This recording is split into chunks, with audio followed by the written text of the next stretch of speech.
And Bob, good evening. The old Scotch English phrase is the best laid plans of mice and men can often go awry.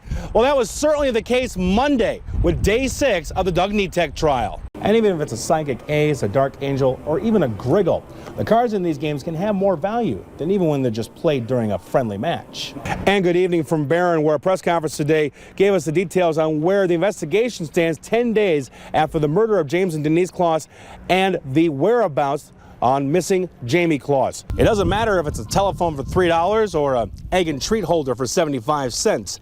Every purchase at this thrift sale comes with a little bonus. The distance between this hardwood and the one at Barron High School is only about 38 miles. But in recent weeks, that distance has been made much smaller. Friday afternoon, 69-year-old Donald Powis of Whitehall was rescued after falling through the ice on Fountain City Bay. But as WEAU's Jesse Horne discovered today, Donald's rescue from the icy waters is not where this story ends. But I'm familiar with the water, and the water is my friend usually. It was the ice that did the damage.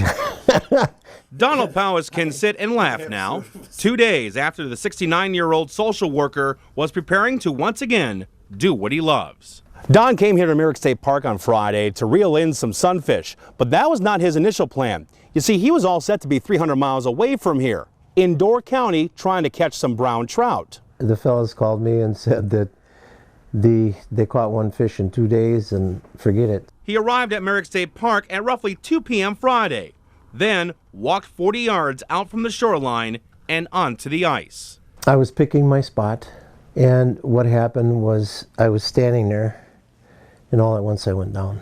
Down into deep water. I looked up and I saw the hole, the sunshine. So I swam up to the hole and then I pulled myself up on the ice, just this with my arms. There, Donald hung onto the ice, his legs and body immersed in the icy waters for 30 minutes before anyone heard him.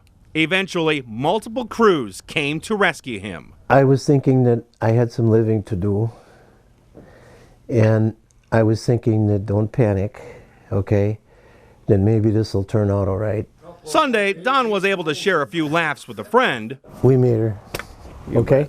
We made her, all right? Yeah. As well as return to Merrick State Park, thinking about what happened and recalling some advice a doctor said to him while recovering this weekend at a Winona hospital. If you got anybody that you want to talk to or thank or do anything with, he says you better, when you get out of here, he says you better go talk to him or whatever. Just minutes after saying that, so here comes somebody, huh? Nicholas Lorenz from the Fountain City Fire Department was able to meet the man whose life he helped save. I'm surprised you made it as far as you did. As a firefighter, we don't really get to see what happens when the ambulance leaves, or we don't hear the outcome, or, you know, maybe you might get a vague story that's totally incorrect. You just never know. Nicholas now knows he had a part in something very special. I don't know. No words. He's walking. I mean, so. Walking to live another day and even share one more laugh. There's different ways to get a fish sandwich, you know. Jesse Horne, WEAU 13 News. This area of Wisconsin has hardly had time to dry out after each storm, and now today's weather just adds to the mess and eventual cleanup. WEAU's Jesse Horne was in Monroe County today to see how people survived the damage. Jesse. Bob and Danielle, good evening. Resiliency definitely was on display. The U.S. Geological Survey has a term called a 100-year flood. Now, that's a flood that has a 1% chance of happening in any given year. For people in southern Wisconsin, however, it seems like the flooding during these last couple of days have felt like it's lasted 100 years.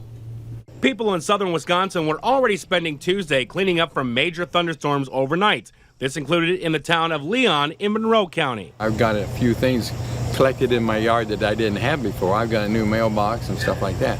But then, another powerful line of storms ripped through Monroe County in the afternoon, dumping more rain on the area, including in the village of Wilton. Worst storms that I've ever seen, and I have lived in this area close to 17 years total. Becky Hahn was at home when a tree in her yard nearly split in two, narrowly missing her BMW. We've got flooding in the basement that we've never had, flooding in the area that we've never had. Never seen anything like it. And the water just kept rising. And even with lightning, thunder, and rain coming down on this Monroe County town, it is a flood 40 years ago, which is on the minds of many this Tuesday. We had a flood fairly close to this, but this one I think is doing quite a bit more damage than that one did. Wilton Fire Chief John Doherty said his department had to perform rescues downstream and even in town, but even where he works was hit. We just had water flowing through our fire station, which has never happened before. As Han and her family looked at what Mother Nature gave them on Tuesday, they also received something else. Sure. Please be safe. Yeah. Packages they were expecting from Amazon, a slice of life, even when that life is rocked by Mother Nature once again. It's should be respected, and it is a force to be reckoned with. Now, Bob and Danielle, the National Weather Service in La Crosse has issued a flood warning for several southern parts of our viewing area, Vernon County, southern La Crosse County, and southern Monroe County until 6:45 tomorrow morning. It was announced this evening that Governor Walker will be touring the flood damage tomorrow afternoon in Coon Valley, that's in Vernon County. Tonight at 10, the Chippewa Valley sports community is sharing many wonderful memories after the passing of Billy Noss. From being a bat boy, foul ball shagger, or helping with parking, if you went to a local sporting event, you probably saw Billy Noss there. Word of his passing today at the age of 78 has many sharing some of their favorite memories of him. WEAU's Jesse Horne has a few of those tonight. Jesse. Bob and Danielle, good evening to you both. Noss was truly a fixture at baseball games at Carson Park and other area sporting venues. And being an Eau Claire native myself, I enjoyed seeing Billy hard at work. But for those who knew him, stories are being told tonight which go beyond the field of play.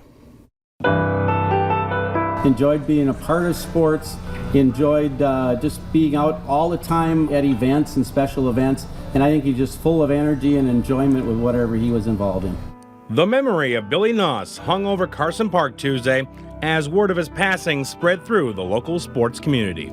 There, the longtime sportscasting team of Hayes Callahan and Dave Hansen looked back on the spirit Billy brought. All the coaches knew him. I mean, both sides of the home and away, they all knew Billy. A lot of the young kids in school knew him too. I mean, you go after there and you look at after the game, you got the kids and the girls, and he had 10 girls hanging around him more than anybody else, and they all knew him and loved him. Billy was born with a learning disability, but that never stopped him from enjoying the local sports scene. He was energy, he was kind, and it all trumped any disability he would have had.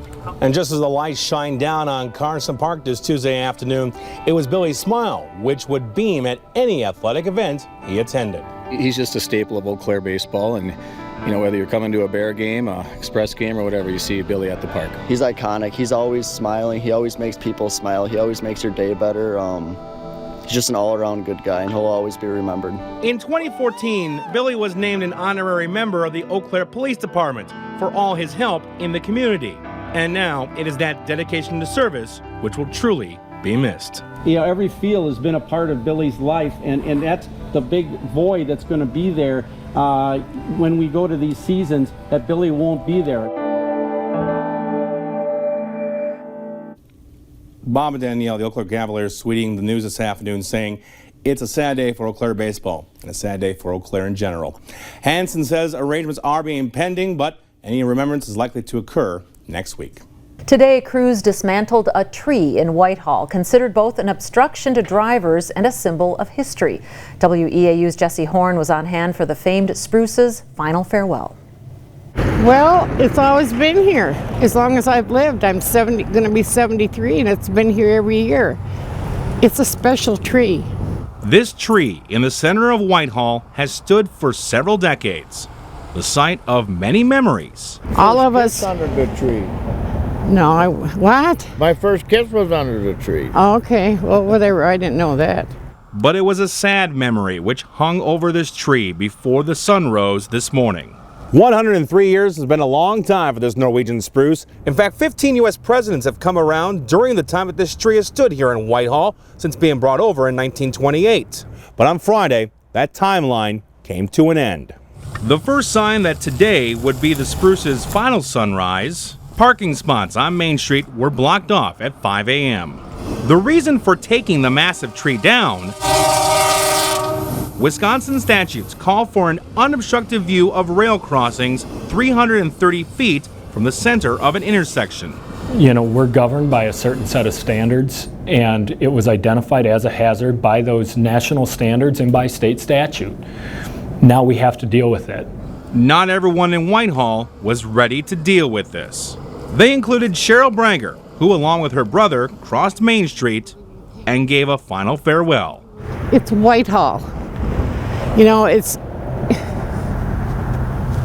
we all love the tree, and we all are suffering. Then, at 7 o'clock, crews arrived to start dismantling the hallowed tree. Once the main branches came down, people approached to take home a pine cone and hope to bring a new spruce to life, including Cheryl, who stood next to what remained of a dear friend. It's very, very hard to see something like this happen. Somebody said, oh, history's being made today. And I said, no. I said, history is being destroyed. In Whitehall, Jesse Horne, WEAU 13 News. Last year, 2 rideshare companies, Uber and Lyft, began service in the Chippewa Valley. With many people, including returning college students, utilizing them once again, the importance of safety is being reinforced. WEAU's Jesse Horne offers some tips with an unusual spin. Hi, Jesse. Hey, Bob and Danielle, good evening to you both. Yeah, for tonight, let's focus on Lyft. Its website boasts of handling 23 million passengers amongst its 1.4 million drivers in North America. But one area driver has something no other Lyft driver in Wisconsin is able to call his or her own. You've gone out, had a little too much to drink, and then hail a Lyft. Well, it turns out my passenger goes, she doesn't have any pants on. That's when a driver such as Dave Alderson of Menominee picks you up. For that to hit me at about 2:30 in the morning, it's like, okay, well, I guess I've seen everything now. He's trying to stand out from other drivers, from offering candy to riders, to even decking his car out on St. Patrick's Day. But his Lyft can be boiled down to 4 letters. My license plate says Lyft, L-Y-F-T. And most people are kind of like just caught off guard by seeing my profile, my van, and Lyft, and they're looking for the license plate and they can't see it, and when I pull up, they're like, oh, I get it. It's a memorable license plate, and one which serves as an important safety factor. Simple tips would be to go as a group. You know, don't ride alone, ride in the back seat. And just kind of general descriptors about the vehicle and know who's giving you the ride. Officer Coit says one tip to keep in mind when you call for that ride share is to look at the rating on the driver. A driver with a better rating is probably more reliable than somebody who may be new, so you can be selective of who you choose. Alderson credits having close to 1,200 rides with Lyft and usually works most Friday and Saturday nights near Water Street and downtown Eau Claire. I could safely say students are about between 30 and 35% of our business. And I thank you. Thank you, students. And says all he's trying to do is give a lift to those who need it. The people are awesome. I've only had one bad ride in 1,200. I think I'm doing pretty good. Now, guys, Alderson says he was surprised that he was able to get the plate, and he calls it an authentic gimmick to have. He estimates about 1 out of every 3 pickups he gets do a bit of a double take when he pulls up. Most of us look at a cup as merely something we drink out of, but WEAU's Jesse Horne caught up with one Buffalo County man with a familiar name to us who has developed a unique talent with them, as well as a therapeutic way to communicate an important message.